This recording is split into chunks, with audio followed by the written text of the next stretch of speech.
നമസ്കാരം. നിരവധി ആരാധകരുള്ള തെന്നിന്ത്യൻ സൂപ്പർ നായികയാണ് നയൻതാര. മനസ്സിനക്കരെ എന്ന മലയാള ചിത്രത്തിലൂടെ എത്തി ഇന്ന് തെന്നിന്ത്യയുടെ ലേഡി സൂപ്പർ സ്റ്റാറായി തിളങ്ങി നിൽക്കുകയാണ് ആരാധകരുടെ സ്വന്തം നയൻസ്. സിനിമ പോലെ തന്നെ നയൻതാരയുടെ വ്യക്തി ജീവിതവും എന്നും വാർത്തകളിൽ നിറഞ്ഞു നിൽക്കുകയാണ്. നയൻതാരയ്ക്ക് ഇപ്പോൾ സിനിമകളില്ല. കാരണം വലിയ പ്രൊഡക്ഷൻ ഹൗസുകളുടെ സിനിമകളിൽ അഭിനയിക്കുന്ന നയൻതാരയ്ക്ക് എല്ലാവിധ സുഖ സൗകര്യങ്ങളും സെറ്റിൽ ലഭിക്കുന്നു. അഭിനേതാക്കൾ പ്രൊഡക്ഷൻ ഹൗസ് നൽകുന്ന സുഖ സൗകര്യങ്ങൾ ദുരുപയോഗം ചെയ്യാറുണ്ടെന്നും ഇത് നിർമ്മാതാവിന് സാമ്പത്തികമായി അധിക ചെലവുണ്ടാക്കുന്നെന്നും വാർത്തകൾ നിരവധിയാണ്. നയൻതാരയുടെ 2 കുട്ടികളെ നോക്കാൻ 4 സ്റ്റാഫുണ്ട്. ഷൂട്ടിംഗ് സ്ഥലത്തും അവരെത്തും. അവരുടെ ചെലവ് പ്രൊഡക്ഷൻ ഹൗസ് വഹിക്കണം. ഇതിനാൽ ഷൂട്ടിങ്ങിന് വരാൻ നടിക്ക് വേണ്ടി പ്രത്യേക ഫ്ലൈറ്റുകൾ വേണ്ടിവരുന്നു. ഇത് നിർമ്മാതാവിന് അധിക ചെലവുണ്ടാക്കുന്നു എന്ന ഗോസിപ്പുകളും നിരവധിയാണ്. ഇത് സത്യമാണെന്നാണ് പറയുന്നത്.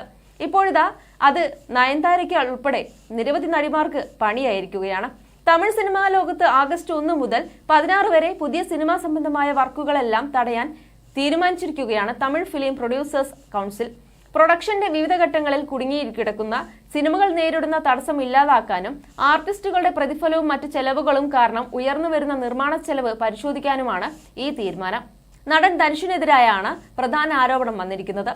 സിനിമകൾക്ക് അഡ്വാൻസ് വാങ്ങിയിട്ട് ഏറെക്കാലമായെങ്കിലും ഇതുവരെയും ഷൂട്ടിങ്ങിന് വരുന്നില്ലെന്നാണ് ആരോപണം. ഇപ്പോഴിതാ ഇതേക്കുറിച്ച് സംസാരിക്കുകയാണ് അന്തരൻ. ധനുഷ് ചെയ്യുന്നത് തെറ്റാണെന്ന് ഇദ്ദേഹം പറയുന്നു. കഴിഞ്ഞ ദിവസം പൊതുവേദിയിൽ താൻ പോയസ് ഗാർഡനിൽ വീട് വെച്ചാൽ എന്താണ് കുഴപ്പമെന്ന് ചോദിച്ചു. ഒരു കുഴപ്പവുമില്ല, എന്നാൽ വാങ്ങിയ അഡ്വാൻസിനോട് ഉത്തരവാദിത്തം കാണിക്കണ്ടേ എന്നും അന്തരൻ പറയുന്നു. വിഷ്ണു വിശാൽ ലാൽസലാം എന്ന സിനിമയുടെ സെറ്റിൽ 18 സ്റ്റാഫുകൾക്കൊപ്പം ഇറങ്ങി. അവിടെ നോക്കുമ്പോൾ രജനീകാന്ത് 2 പേരുടെ കൂടെയാണ് വന്നത്. ഇതറിഞ്ഞ വിഷ്ണു വിശാൽ 16 പേരെ തിരിച്ചയച്ചു. ഇതൊക്കെ ആവശ്യമാണോ? സ്വന്തം പണം ചെലവാക്കി 100 പേരെ നിർത്ത്, അത് പ്രശ്നമല്ല. എന്തിനാണ് നിർമ്മാതാവിന്റെ പണം ചെലവാക്കിക്കുന്നതെന്ന് അന്തരൻ ചോദിക്കുന്നു.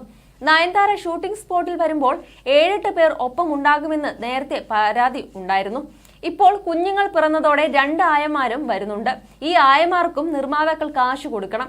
ഇതിൽ എന്തെങ്കിലും ന്യായമുണ്ടോ? നിങ്ങൾ കുഞ്ഞിന് ജന്മം നൽകി അവരെ നോക്കാൻ ആയയെ കൊണ്ട് വരുന്നുണ്ടെങ്കിൽ നിങ്ങളല്ലേ കാശ് കൊടുക്കേണ്ടത്, നിർമ്മാതാക്കളല്ലല്ലോ. ഇത്രയും പ്രശ്നങ്ങൾ സിനിമാ രംഗത്തുണ്ടെന്ന് അന്തരൻ പറയുന്നു. നയൻതാരയുടെ സ്റ്റാഫുകളുടെ ചെലവ് നിർമ്മാതാക്കളാണ് വഹിക്കുന്നതെന്ന് നേരത്തെയും റിപ്പോർട്ട് വന്നിട്ടുണ്ട്. എന്നാൽ താരം ഇക്കാര്യത്തിൽ വ്യക്തത വരുത്തിയിട്ടില്ല. സ്വന്തമായി ജെറ്റ് ഉൾപ്പെടെയുള്ള താരമാണ് നയൻതാര. ഷൂട്ടിംഗ് സെറ്റിൽ എപ്പോഴും സഹായത്തിന് സ്റ്റാഫുകളുമായാണ് എത്താറ്. ഇരട്ട കുട്ടികൾ പിറന്നതോടെ ഇവരുടെ കാര്യങ്ങൾക്കായും നയൻതാരയ്ക്ക് സമയം കണ്ടെത്തേണ്ടതുണ്ട്. ഒന്നിലേറെ ബിസിനസ്സുകളും താരത്തിനുണ്ട്. പ്രമുഖ താരങ്ങളിൽ ഭൂരിഭാഗം പേരുടെയും സ്റ്റാഫുകളുടെ ചെലവ് നിർമ്മാതാക്കളാണ് എടുക്കാറുള്ളത്. ഇത് മലയാള സിനിമാ രംഗത്തും ഇടയ്ക്ക് ചർച്ചയാകാറുണ്ട്. മാത്രമല്ല, നയൻതാരയ്ക്ക് ഇപ്പോൾ സിനിമകൾ ലഭിക്കുന്നില്ല എന്നും പറയുന്നുണ്ട്. കാരണം വലിയ തുകയാണ് നയൻതാര ചോദിക്കുന്നത്. ഇത് നിർമ്മാതാക്കൾക്കിടയിൽ വലിയ രീതിയിൽ ചർച്ചയായിട്ടുണ്ട്. അതിനാൽ തന്നെ നയൻതാരയെ വെച്ച് സിനിമ ചെയ്യേണ്ട എന്ന രീതിയിലേക്കാണ് നിർമ്മാതാക്കൾ കടക്കുന്നത്. അതേസമയം തമിഴ് ഫിലിം പ്രൊഡ്യൂസേഴ്സ് കൗൺസിൽ നയൻതാരയുടെ പേര് പറഞ്ഞിട്ടില്ല. ധനുഷിനെയാണ് പേരെടുത്ത് പറഞ്ഞിരിക്കുന്നത്. നിരവധി പ്രൊഡ്യൂസർമാരിൽ നിന്നും ധനുഷ് അഡ്വാൻസായി പ്രതിഫലം വാങ്ങിയിട്ടുണ്ട്. ഇനി പുതിയ സിനിമയ്ക്കായി ധനുഷിനെ സമീപിക്കും.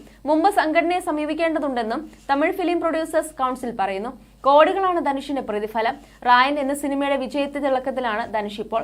നടൻ സംവിധാനം ചെയ്ത് അഭിനയിച്ച സിനിമയാണിത്. മികച്ച പ്രതികരണമാണ് ചിത്രത്തിന് ലഭിക്കുന്നത്.